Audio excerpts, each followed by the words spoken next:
Good evening friends, TA के इस नए वीडियो में आपका फिर से एक बार स्वागत है। और इस वीडियो में हम लोग बात करने वाले हैं बाथरूम प्लानिंग की। जैसा कि हम लोग पिछले कई वीडियो से सीख रहे हैं, जान रहे हैं, समझ रहे हैं कि हम अपने घर का प्लानिंग कैसे कर सकते हैं। हम लोगों ने काफ़ी कुछ सीखा है और काफ़ी कुछ सीखना बाकी है। आप चैनल के साथ बने रहिए। अगर नए हैं तो चैनल को सब्सक्राइब कर लीजिए। पुराना वीडियो नहीं देखा है, डिस्क्रिप्शन में लिंक है, जाके देख लीजिए, क्योंकि मैं आपको सारी चीज़ें बता दूंगा ताकि आप कम से कम ये समझ सकें कि एक घर में क्या क्या कैसे प्लानिंग किया जाता है। तो आज का जो हमारा टॉपिक है बाथरूम की प्लानिंग, क्योंकि ये बहुत ही इंपॉर्टेंट है कि बाथरूम का प्लान कैसे करना है, बाथरूम में जो भी अकोमोडेटिव्स हैं उनको कैसे प्लेस करना है। जैसे हैंड वॉश कहाँ पे होना चाहिए, वॉश बेसिन कहाँ पे होना चाहिए, कमोड कहाँ पे होना चाहिए, नहाने का एरिया कहाँ पे होना चाहिए। क्योंकि इसी की गलतियों की वजह से लोग बाथरूम में स्लिप होके गिरते हैं कई बार, और मेजर एक्सीडेंट्स होता है। कई बार तो मैंने सुना है कि लोग मर भी जाते हैं। तो इन सब चीज़ों को अवॉइड करने के लिए, देखिए, मैं ये नहीं कहता कि ऐसा करेंगे तो पूरा जीरो हो जाएगा, एक्सीडेंट होगा ही नहीं, लेकिन हाँ, उसकी होने की संभावना काफ़ी कम हो जाएगी। तो हम लोग जो सबसे पहले तो मैं आपको बता दूं कि जब भी आप बाथरूम की प्लानिंग करें तो वो आप इमोशनली ना करें, किसी भी के कहने सुनने पे ना करें। टेक्निकल तरीके से सोचें और उस हिसाब से करें। जो आज मैं समझा रहा हूं उन चीज़ों को दिमाग में रखें। उसके बाद जब आप बाथरूम का प्लानिंग करेंगे तो वो काफ़ी अच्छा फंक्शनल भी होगा और एक्सीडेंट्स की संभावना काफ़ी कम रहेगी। तो देखिए, बाथरूम प्लान करने में एक्चुअली जो हम लोग पहले कैसे करते थे, मैंने जो ज़्यादातर जो नॉन इंजीनियर्ड घर होते हैं उसमें लोग इमोशनली बाथरूम प्लान करते हैं। अगर ये हमारा बाथरूम है तो ये उनकी कोशिश यही रहती है कि जो कमोड है वो दरवाजे से सबसे ज़्यादा दूर हो, एकदम दूर पे कमोड लगाते हैं, है ना। अब दूर पे कमोड लगाते हैं और उसके बाद बना देते हैं नहाने की जगह, उसके बाद रखते हैं वॉश बेसिन। वॉश बेसिन का जगह तो चलो फिर भी ठीक है, नहाने का जगह ये बहुत ही गलत है। क्यों गलत है? क्योंकि देखो, हम लोग जो है कमोड का इस्तेमाल दिन भर में कई बार करते हैं। यूरिनल के लिए ठीक है, लैट्रिन के लिए एक बार दो बार करते होंगे, लेकिन यूरिनल के लिए सेवरल टाइम्स करते हैं। तो कई बार आते हैं और कई बार जाते हैं, और कई लोग उसको इस्तेमाल करते हैं। और बीच में आपने बना दिया नहाने का जगह, यानी दिस इज वेट एरिया। अब यहाँ पे कोई नहाएगा तो क्या होगा, पूरा का पूरा बाथरूम गीला हो जाएगा। और उसी बीच आज अभी कोई नहा के निकला और किसी को यूरिनल इस्तेमाल करना है तो उसको क्या करना पड़ेगा, वेट एरिया से होके जाना पड़ेगा। और इसी में कई बार इंसान फिसल जाता है। फिसलने की वजह से काफ़ी मेजर चोटें लग जाती है बाथरूम के अंदर। तो इसीलिए बाथरूम को हम जब भी प्लान करें, हम लोग बाथरूम को दो सेपरेट एरिया में डिवाइड करें, फ्लोर भी ऊपर नीचे करें। वो मैं अभी समझाता हूं कैसे करना है। तो बाथरूम को दो भाग में डिवाइड करना है, वेट जोन और ड्राई जोन। वेट जोन में सिर्फ नहाने का एरिया रहेगा, बाकी जोन जो होगा ड्राई जोन रहेगा, जहां पे हम लोग फ्रीक्वेंटली आते जाते रहते हैं। तो जो आपका नहाने का एरिया होता है वो सबसे कम इस्तेमाल होता है, और जो आपका कमोड होता है वो सबसे ज्यादा इस्तेमाल होता है, और उससे भी कम इस्तेमाल होता है आपका वॉश बेसिन। तो वॉश बेसिन और कमोड मान सकते हैं कि इक्वली यूज होता है, लेकिन आपका नहाने का एरिया, क्योंकि एक इंसान दिन भर में एक ही बार नहाता है ना। तो आपके घर में अगर 4 लोग हैं तो फिर 4 बार इस्तेमाल होगा नहाने का एरिया। लेकिन कमोड जो है 4 बार तो लैट्रिन के लिए होगा, या 8 बार भी हो सकता है। उसके बाद आपका कई बार यूरिनल के लिए भी यूज होगा, है ना। वॉश बेसिन कई बार हाथ धोने के लिए भी यूज होगा। तो आप इन एरिया को ड्राई जोन में रखिए जिसमें लोग बार बार आते जाते रहते हैं, और नहाने का जगह को थोड़ा दूर रखिए जहाँ पे जाने की जरूरत ना पड़े। और ऐसा अरेंजमेंट रखिए कि वेट जोन जो है वो जल्दी ड्राई भी हो जाए और वेट जोन जो है ज़्यादा फैले नहीं। तो देखिए, 2 डिजाइन अभी मैंने आपको दिखाया हुआ है यहाँ पे। जैसे इस वाले पे हम लोग बात करते हैं। हम लोगों ने पिछले वीडियोस में देखा था कि जो एरिया होना चाहिए बाथरूम की वो होनी चाहिए 30 स्क्वायर फीट मिनिमम, और चौड़ाई जो होनी चाहिए थी 4 फीट। बाथरूम की चौड़ाई 4 फीट से कम नहीं रखनी है, और एरिया 30 स्क्वायर फीट से कम नहीं रखना है, ठीक है। तो अभी जो मैंने बाथरूम लिया है 7.5 बाई 4 फीट, तो ये इस क्राइटेरिया को फुलफिल करता है। तो आपको भी इसी के आसपास अपनी साइज ही करनी है। सबसे स्टैंडर्ड छोटा कॉम्पैक्ट बाथरूम का सबसे बढ़िया साइज ये होता है। तो अगर आप नया बाथरूम बना रहे हैं तो कोशिश करिए कि 4x7.5 का बाथरूम एटलीस्ट आप उसमें प्रोवाइड करें, ताकि आपके ये सारी चीज़ें वेट जोन ड्राई जोन वाला कॉन्सेप्ट और बाकी चीज़ें भी उसमें अकोमोडेट हो पाए। अब आइए इस नक्शे को थोड़ा सा समझिए, इस प्लान को समझिए।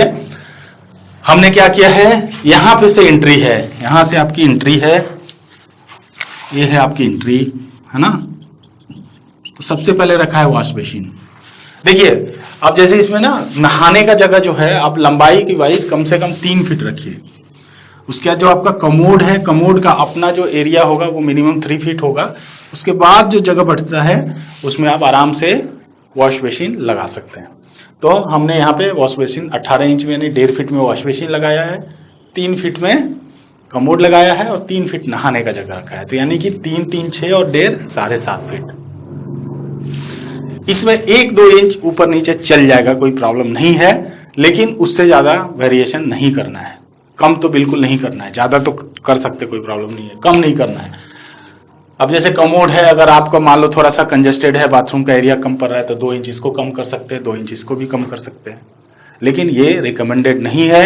सबसे बढ़िया साइज तो यही रहेगा, लेकिन आप अपने हिसाब से सोच के कर सकते हैं अगर आपके पास जगह नहीं है, क्योंकि जब जगह नहीं है तो कुछ किया नहीं जा सकता। आजकल लैंड का एरिया भी बहुत ज़्यादा है, थोड़ा हमें कॉम्प्रोमाइज़ करके चलना पड़ता है, वो आप अकॉर्डिंगली देख लीजिए।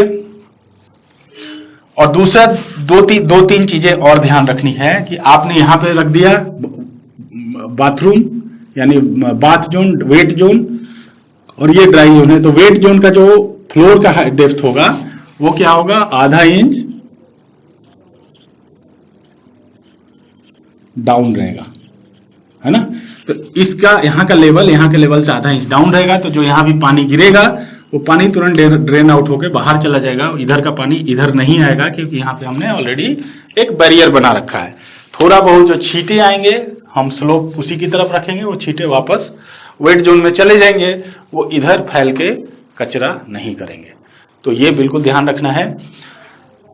उसके बाद फिर आप यहाँ पे हमने WC रखा है, आप WC को चाहे तो इधर भी रख सकते हैं, वॉश बेसिन को यहाँ रख सकते हैं, कोई प्रॉब्लम नहीं है, आप उसको एक्सचेंज कर सकते हैं, उससे कोई प्रॉब्लम नहीं है। लेकिन सिंस साइकोलॉजिकली इंसान चाहता है कि WC जितना दूर रहे, तो इस कॉन्सेप्ट के हिसाब से ये मिडिल में बिल्कुल ठीक है। तो जब आपका अब यहाँ पे इस बाथरूम में दरवाजा यहाँ भी रख सकते हैं, दरवाजा अगर इस कॉर्नर पे इधर से है तो भी कोई प्रॉब्लम नहीं है, सेम डिजाइन चलेगा। अगर आपका दरवाजा एंट्री इधर से भी है तो भी सेम डिजाइन चलेगा, है ना। और अगर दरवाजा बीच में हो, अगर आपका घर का अरेंजमेंट कुछ ऐसा है कि आपको दरवाजा बीच में देना पड़ रहा है, तो आप ऐसा कर सकते हैं। ये हो गया आपका नहाने का जगह, ये हो गया वॉश मशीन, और एक तरफ आप WC रख सकते हैं। लेकिन इससे भी एक बढ़िया डिजाइन है, वो डिजाइन अगर आप आप अगर एक्सेप्ट कर सके कि आप जस्ट दरवाजा यानी यही अरेंजमेंट को आप यहां अगर करते हैं, यहां आप लगा दीजिए WC और यहां लगाइए, फिर आप यहां पे पूरा का पूरा एक काउंटर बना सकते हैं, वॉश बेसिन का बहुत बड़ा आईना लगा सकते हैं, काफी लग्जरी आप इस बाथरूम को दिखा सकते हैं। इसका सिर्फ और सिर्फ एक ही डिमेरिट है कि आपका कमोड बाहर से डायरेक्ट दिखेगा, इससे कोई प्रॉब्लम नहीं है, बट हाँ बहुत लोगों को प्रॉब्लम होती है।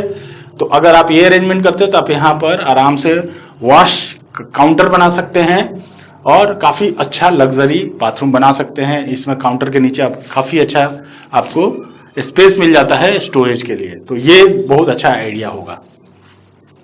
दूसरा इसमें ध्यान देने वाली बात है कि पूरा बाथरूम का, अगर ये घर का है फ्लोर एरिया, अगर ये घर का फ्लोर का हाइट है, तो पूरे बाथरूम का ये ड्राई जोन का भी इससे आधा इंच डाउन होना चाहिए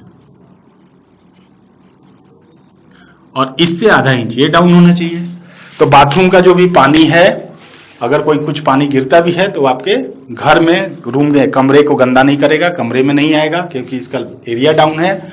और वेट जोन है उसका उस सरफेस से भी एरिया डाउन होना चाहिए। यानी टोटल अगर रूम के लेवल से देखें तो वेट जोन 1 इंच नीचे रहेगा, आपका ड्राई जोन आधा इंच नीचे रहेगा। तो ये थी कुछ मिनिमम क्राइटेरिया जो कि आपको बाथरूम बनाते समय बिल्कुल ही ध्यान रखना चाहिए। और आपका बाथरूम बिल्कुल टेक्निकल हो, बिल्कुल बढ़िया से फंक्शनल हो। तो इमोशनली ये सब चीज़ों को हटाइए, क्योंकि बाथरूम के अंदर कहीं भी कमोड है, कहीं भी कुछ है, तो क्या फ़र्क पड़ता है। बाथरूम के अंदर तो है, जब आप बंद करके आप उसको इस्तेमाल करते हैं तो कमोड दरवाजे के पास रहे या दरवाजे से दूर रहे, कुछ फर्क नहीं पड़ता, कुछ डिफरेंट नहीं होता, सिर्फ साइकोलॉजिकल इफेक्ट होता है। तो उसको थोड़ा सा निकालिए और इस बार आप अपने बाथरूम को इस तरह से डिजाइन करिए और जिंदगी भर इसका फायदा उठाइए और खुश रहिए। उम्मीद है ये वीडियो आपको अच्छा लगा होगा। अगर ये वीडियो आपको पसंद आया है तो जरूर से जरूर लाइक करिए और किसी फ्रेंड को जरूर शेयर करिए जो अभी घर बना रहे हैं, क्योंकि ये सब चीजें और जब भी आप कोई प्लम्बर हायर करें, इसमें देखिए टाइल्स भी है, जो बाथरूम के लिए स्पेशल टाइल्स होते हैं, जो थोड़ा खुरदरा होता है, जिसपे पैर नहीं फिसलता है, वो टाइल्स आपको इस्तेमाल करना है, जो कि बताने की ज़रूरत नहीं है। और इसमें जो भी एक्सपर्ट्स को यूज करें, जो भी टेक्नीशियन या जो भी मिस्त्री का आप इस्तेमाल करते हैं, वो पता कर लें कि बहुत अच्छा एक्सपर्ट मिस्त्री हो।